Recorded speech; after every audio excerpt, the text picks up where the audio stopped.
हाँ बच्चों, नमस्कार। मैं हूँ श्री त्रिपाठी सर। आप सभी का मेरे YouTube चैनल पर स्वागत है।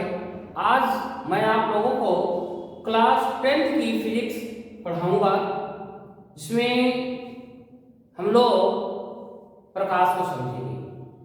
प्रकाश बेटा एक ऐसा चैप्टर है जो बहुत ही इंपॉर्टेंट है परीक्षा की दृष्टि से। इसमें कई चीजें हैं। तो हमारा पहला है प्रकाश का परिचय, दूसरा है बेटा प्रकाश का परावर्तन और गोलीय दर्पण, ठीक है। तीसरा हमारा आता है अपवर्तन। तो हम तीनों ही टॉपिक को समझेंगे वन बाय वन। सबसे पहले हम बात करेंगे कि ये प्रकाश होता क्या है। तो बताना चाहूंगा, प्रकाश बेटा एक प्रकार की ऊर्जा है। क्या है? ऊर्जा है। कैसी ऊर्जा? एक ऐसी ऊर्जा जिसके माध्यम से हमें वस्तुएं दिखाई देती हैं, ठीक है। जो भी वस्तुएं हमें आसपास की कोई भी वस्तु है वो दिखाई देती है किसके माध्यम से? प्रकाश के माध्यम से, ठीक है। और ये जो प्रकाश है ये हमको दो प्रकार के स्रोतों से प्राप्त होता है। पहला प्राकृतिक स्रोत होती है, दूसरा है मानव निर्मित स्रोत। तो ये प्राकृतिक स्रोत क्या है इनको समझेंगे। जैसे कि सूर्य हो गया, तारे हो गए, चंद्रमा हो गया, इत्यादि जो है ये हमारे प्राकृतिक स्रोत है, ठीक है। और दूसरा मानव निर्मित अगर हम स्रोत की बात करें तो जैसे कि मोमबत्ती हो गई, बल्ब हो गए, ट्यूबलाइट्स वगैरह हो गई, दीपक लैंप वगैरह, ये हमारे मानव निर्मित स्रोत हो गए, ठीक है। अब प्रकाश का जो कुछ है, कुछ गुण है इसके, ठीक है। इन गुणों को और इसकी परिभाषा को हम लोग कैसे लिखेंगे इसको हम लोग समझते हैं, ठीक है। तो हम लोग समझेंगे प्रकाश की परिभाषा। हाँ, तो बेटा जो है हमारा चैप्टर था प्रकाश। इसमें हम लोग जो है परावर्तन तथा अपवर्तन को पढ़ेंगे। और अगर हम बात करें प्रकाश के परिभाषा की, तो प्रकाश एक प्रकार की ऐसी ऊर्जा है जो हमारी आंख में संवेदना उत्पन्न करती है, जिसके माध्यम से हमें वस्तुएं दिखाई देती है। मतलब कि प्रकाश एक प्रकार की ऐसी ऊर्जा है जिसके माध्यम से ही हमें वस्तुएं दिखाई देती है, ठीक है। इतनी बात समझ में आई। आगे देखेंगे प्रकाश के स्रोत। तो अभी मैंने बताया कि प्रकाश के मुख्य दो स्रोत हैं बेटा। पहला है प्राकृतिक स्रोत। प्राकृतिक स्रोत में जैसे कि जो हमें कुदरत से, प्रकृति से प्राप्त हो रहे हैं, जैसे सूर्य हो गया हमारा, तारे हो गए, चंद्रमा हो गया आदि, ये हमारे क्या है? प्राकृतिक स्रोत है। दूसरा हमारा आता है क्या? मानव निर्मित स्रोत। मानव निर्मित स्रोत क्या है? जैसे कि मोम हो गई, बल्ब हो गया, दीपक हो गया आदि, ये हमारे मानव निर्मित स्रोत हो गए, ठीक है। अब अगर हम बात करें प्रकाश के गुणों की, कि प्रकाश के गुण क्या हैं, तो प्रकाश सरल रेखा में चलता है। पहली बात, जैसे कि एक टॉर्च है, ठीक है, इससे अगर प्रकाश निकलता है तो ये एक सीधी रेखा में चलेगा। प्रकाश सदैव हमेशा क्या है? सरल और रेखा में चलता है। सरल रेखा मतलब सीधी एक रेखा में चलता है। दूसरा पॉइंट हमारा, दूसरा गुण क्या है? प्रकाश विद्युत चुंबकीय तरंग के रूप में चलता है। मतलब कि प्रकाश जब भी चलेगा तो उसमें से विद्युत चुंबकीय तरंगों के रूप में चलता है। मैग्नेटिक वेव्स के ही फॉर्म में प्रकाश चलता है, ठीक है। तीसरा प्रॉपर्टी इसका गुण क्या है प्रकाश का? कि प्रकाश स्वयं दिखाई नहीं देता। प्रकाश को क्या आप लोग देखते हो क्या? नहीं दिखाई देता, लेकिन इसके ही माध्यम से हमें वस्तुएं दिखाई देती है। जैसे कि यहाँ पर देख रहे हो कि बल्ब जल रहा है और बल्ब से ही हमारा बोर्ड दिखाई दे रहा है, ठीक है, लेकिन हमको प्रकाश नहीं दिखाई नहीं दे रहा, ठीक है। तो प्रकाश क्या है? स्वयं दिखाई नहीं दे रहा, लेकिन इसकी सहायता से वस्तुएं दिखाई देती हैं। अगला गुण है प्रकाश निर्वात में चल सकता है। निर्वात का मतलब यह है कि जहां पर कोई वायु कोई गैस ना हो वहां भी हमारा प्रकाश चल सकता है, ट्रेवल कर सकता है। कैसे? जैसे कि कांच की कोई एक नली ले ली, विसर्जन नली वगैरह, इसमें हम वायु चूसक पंप से इसकी एयर को निकाल ली। अब ये खाली ट्यूब है हमारी बेटा, इस खाली ट्यूब में अगर हम प्रकाश डालें तो ये प्रकाश तब भी हमारा चलेगा। ठीक है, तो ये हमारा तीसरा चौथा गुण है कि प्रकाश निर्वात में चल सकता है। और इसकी चाल कितनी होती है? तो 3 गुणे 10 की घात 8।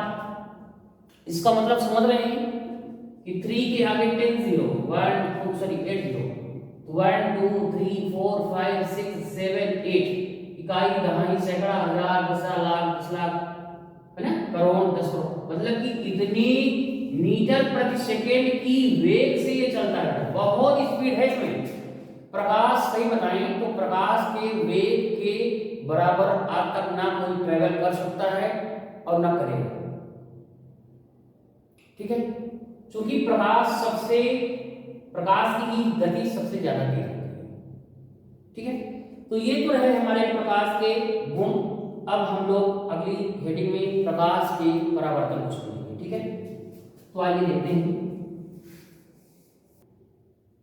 हाँ, तो हम लोग अब जो है प्रकाश के परावर्तन को अगली हेडिंग समझेंगे। प्रकाश का परावर्तन।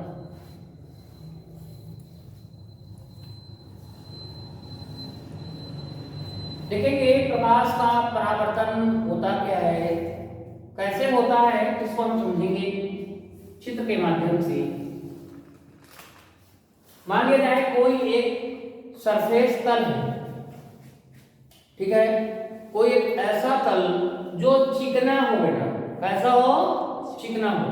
कहने का मतलब इस तल पर अगर एक पॉलिश की गई हो एक तरफ से, ठीक है, जैसे कि आपका मिरर होता है दर्पण, शीशा घर में देखने वाला, तो वो दर्पण में क्या होता है, एक तरफ पॉलिश होती है, चिकना होता है, ठीक है, पॉलिश होती है, दूसरी तरफ हमारा चिकना तल होता है, सरफेस बिल्कुल क्लीन दिखता है ना। तो अगर इस प्रकार का एक तल ले, तो अगर कोई प्रकाश की किरण इस तल पर आकर के क्या होती है, पड़ती है, कोई प्रकाश स्रोत है और इस प्रकाश स्रोत से कोई एक किरण हो या किरण पुंज हो, ठीक है, पुंज का मतलब समूह, किरणों का समूह, लेकिन हम यहाँ पर एक ही किरण के माध्यम समझेंगे ताकि स्पष्ट हो। तो अगर कोई प्रकाश की किरण किसी चमकदार पॉलिशदार तल पर पड़ती है, तो पड़ने के बाद होता क्या है, ये किरण जो है टकरा करके उस तल से उसी माध्यम में विपरीत दिशा में चली जाती है।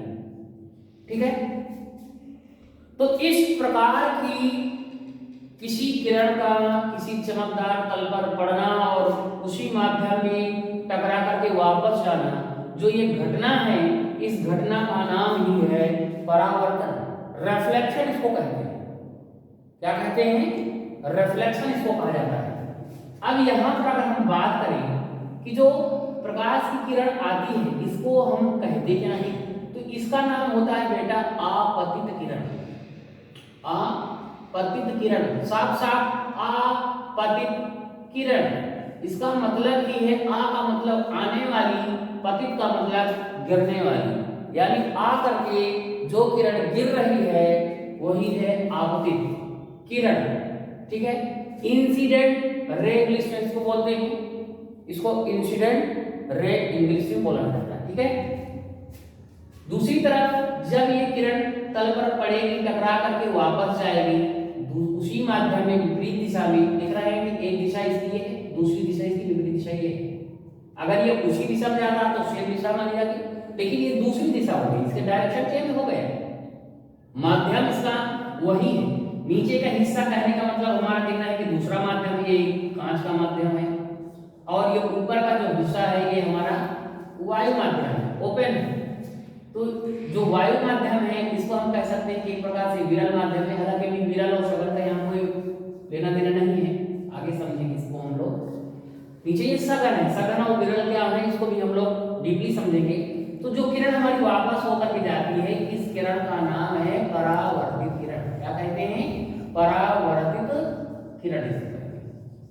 ठीक है, इंग्लिश में इसको रिफ्लेक्टेड रे बोलते हैं। ठीक है, ये हमारी इंसिडेंट रे है, ये हमारी रिफ्लेक्टेड रे है। क्लियर है? और जहां पर ये आपतित किरण और परावर्तित किरण जिस पॉइंट पर, जिस तल पर ये मिलते हैं, वहीं से अभिलंब बनता है, जिसको हम लोग नॉर्मल कहते हैं। ये हमारा हो गया क्या बेटा? अभिलंब। अब अगर अभिलंब और आपतित किरण के बीच की हम बात करें, तो इनके बीच का जो झुकाव होगा, इन दोनों के बीच का, ये हमारा कोण बनाएगा इंसिडेंट एंगल, आपतन कोण कहलाएगा। क्या कहलाएगा? आपतन कोण। इसको हम लोग बोलेंगे आपतन कोण।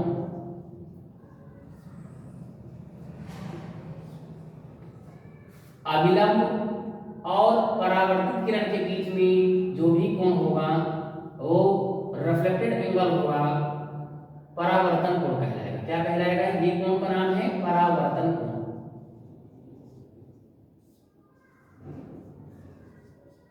ठीक है, तो ये रहा हमारा प्रकाश के परावर्तन की बातें।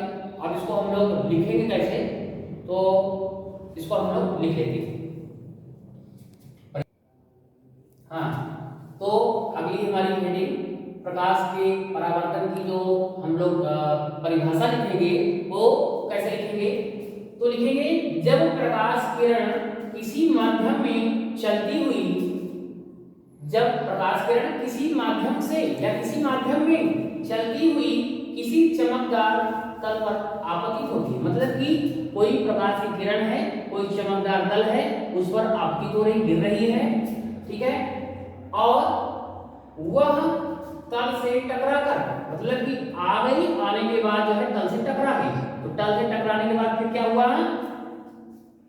कह रहा उसी माध्यम में वापस लौट जाती है, मतलब उसी माध्यम में वापस जा रही है। तो ये घटना प्रकाश का परावर्तन कहलाता है बेटा।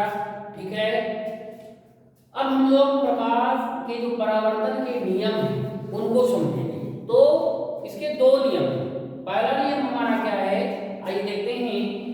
आपतन कोण, मतलब कि ये जो आपतन कोण ये है, आपतन कोण आई, तथा परावर्तन कोण आर, परावर्तन कोण ये आर, कह रहा सदैव बराबर होती है।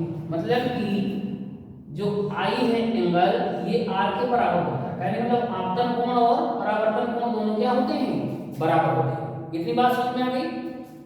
इसका दूसरा नियम क्या कहता है? कहता आपतित किरण दर्पण के आपतन बिंदु, तो आपतित किरण ये हुई, ये हमारा आपतन बिंदु होता है बेटा। ये क्या कहलाता है? आपतन बिंदु इसको बोलते हैं। क्या बोलते हैं? आपतन बिंदु, जहां पर हमारी किरण आने वाली और जो परावर्तित होने वाली और अभिलंब जिस पॉइंट पर मिलते हैं, इस पॉइंट बिंदु का नाम है क्या? आपतन बिंदु। इंसिडेंट पॉइंट भी इंग्लिश में इसको बोलते हैं। क्या बोलते हैं? इंसिडेंट पॉइंट बोलते हैं। ठीक है, तो कह रहा है अभिलंब तथा परावर्तित किरण सभी एक ही तल में होगी। मतलब कि आने वाली जो हमारी आपतित किरण है, जाने वाली परावर्तित किरण है और अभिलंब, ये तीनों एक ही तल में तो हैं। देख रहे हैं कि ये हमारा तल हुआ, इस तल में एक ही जाने वाली, एक ही अभिलंब और ये आपतित किरण, तीनों एक ही तल पर एक ही बिंदु पर मिलते हैं। ये परावर्तन के दो नियम हैं। ठीक है, तो दोनों नियम आपके समझ में, आशा करता हूं आ गया होगा। पहला नियम, आपतन कोण और परावर्तन कोण दोनों बराबर होते हैं। दूसरे नियम में आपतित किरण, परावर्तित किरण और अभिलंब तीनों आपतन बिंदु पर मिलते हैं और एक ही तल पर होते हैं। ठीक है, तो अब हम लोग अगली हेडिंग हमारी जो होगी, हम लोग पढ़ेंगे गोली दर्पण। हाँ, तो बच्चों जो है अब हम लोग क्या समझेंगे, अगला जो है हेडिंग गोली दर्पण। गोली दर्पण क्या है? तो गोली दर्पण थोड़ा सा परिभाषा पहले समझ लेते हैं, फिर चित्र बनाते हैं, ठीक है? या पहले चित्र बना लेते हैं, फिर परिभाषा समझेंगे। तो गोलीय दर्पण बेटा कांच का कोई खोखला जो है गोला भाग होता है। यदि कोई कांच का खोखला गोलाकार भाग है और उस भाग को हम लोग क्या कर लें, कट कर दें। कांच का कोई गोला है, खोखला गोला, और उसको हम लोग क्या करें, इसको कट कर दें। और कट करने के बाद इस कटे हुए भाग में अगर हम किसी एक तल में क्या कर दें, चांदी की पॉलिश कर दें या कलई कर दें, तो इस प्रकार जो एक भाग हमको प्राप्त हो रहा है कटा हुआ, जिसमें हमने पॉलिश किया, ये हमारा क्या कहेगा, दर्पण कहलाएगा। क्या कहलाएगा, दर्पण कहलाएगा। अब ये जो गोलीय दर्पण है बेटा, ये दो प्रकार के होते हैं। पहला है हमारा, एक हम कह सकते हैं पहला उत्तल दर्पण, दूसरा होता है अवतल दर्पण। उत्तल दर्पण क्या है, अगर हम किसी भी कांच के खोखले गोले भाग में, जो कांच का गोला था, उस गोले को हमने अगर काटा, काटने के बाद इसके अंदर वाले भाग धंसे हुए अगर तल पर हम लोग क्या करते हैं, पॉलिश कर देते हैं, तो ये बेटा हमारा क्या हो जाएगा, उत्तल दर्पण कहलाएगा। क्या कहलाएगा, उत्तल दर्पण कहलाएगा। ठीक है, ये हमारा उत्तल दर्पण कहलाएगा। अगर धंसे हुए भाग में हम पॉलिश कर दें, इस वाले भाग में इसमें ना करके, तो ये हमारा दर्पण जो मिलेगा वो क्या कहलाएगा, उत्तल दर्पण। कोई कांच का खोखला गोला है, उस गोले को काट दिया, काटने के बाद इसके दो भाग मिले, तो एक भाग देख रहे हैं कि ये उभरा हुआ है, ऊपर उठा हुआ है, ऐसे ऊपर ऊपर उठा हुआ है, ये भाग हमारा समतल है या थोड़ा सा धंसा हुआ तल है, कह सकते हो। तो इसके अगर आंतरिक भाग में हम अगर पॉलिश करते, कहने का मतलब ये सॉरी, इसके ये जो भाग है, इसके अंदर की तरफ अगर हम पॉलिश करते हैं यहाँ जो है, तो ये हमारा कैसा दर्पण हो जाएगा, उत्तल दर्पण हो जाएगा, उत्तल दर्पण कहलाएगा। ठीक है, अगर हम इसी के बाहरी भाग में पॉलिश करते हैं, तो ये क्या हो जाएगा हमारा, ये हमारा अवतल दर्पण हो जाएगा। क्या हो जाएगा, अवतल दर्पण। तो परिभाषा हम इसकी कैसे लिखेंगे, यदि किसी कांच के खोखले गोले को काटकर उसकी एक सतह पर चांदी की पॉलिश कर दी है, तो इससे गोलीय दर्पण बनेगा और इसी को गोलीय दर्पण कहेंगे। ठीक है, गोलीय दर्पण दो प्रकार के होते हैं। पहला है हमारा उत्तल दर्पण, यदि खोखले गोले के कटे हुए भाग के दबे हुए पृष्ठ पर चांदी की पॉलिश कर दी जाती है तथा उठे भाग से परावर्तन होता है। एक बार फिर से जिन बच्चों को डाउट हो, एक बार और क्लियर कर देते हैं, कंफ्यूजन से ना रह जाए। कोई कांच का गोला है, उसको काट दिया गया, काटने के बाद ये हमारा एक भाग बचा, इस भाग के धंसे हुए तल में अंदर की तरफ अगर हम पॉलिश कर देते हैं और उभरे हुए भाग से परावर्तन होता है, तो ये बेटा उत्तल क्या है, दर्पण कहलाएगा। दूसरा उसी प्रकार कांच का गोला भाग है, अगर हम इसके उभरे हुए भाग में पॉलिश कर दें, धंसे हुए तल से परावर्तन हो, तो ये हमारा अवतल दर्पण कहलाएगा। ठीक है, आशा करता हूं क्लियर हो गया होगा, समझ में आ रहा होगा, कोई कंफ्यूजन तो नहीं। ठीक है, फिर आगे हम लोग अब इसके और भी टॉपिक को पढ़ेंगे नेक्स्ट लेक्चर में। तो इस लेक्चर में इतना ही। Thank you very much.